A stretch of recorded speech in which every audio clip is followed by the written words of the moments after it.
দালান কোটা অনেক কিছু করতেছি, কিন্তু আমাদের আরেকটা যে ঘর আছে,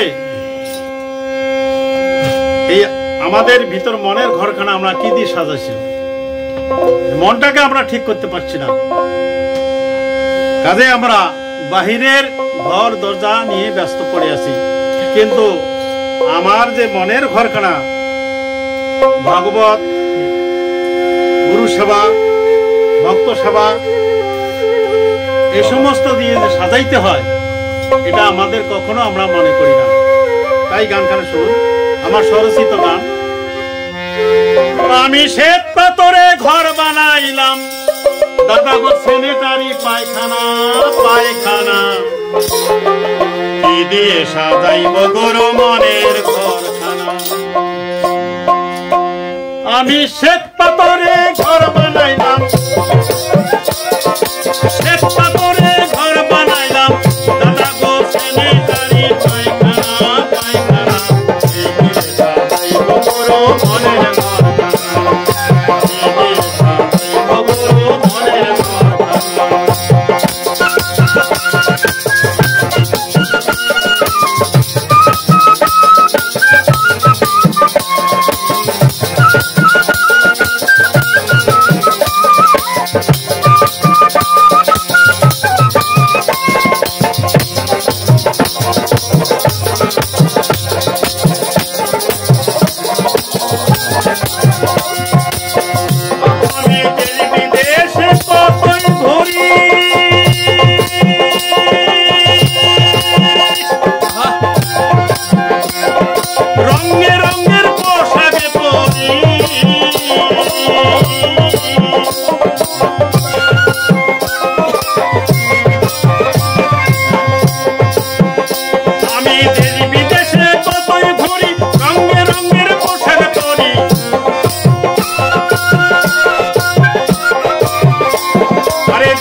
কি দিয়ে সাজাইব গুরু মনের বাসনা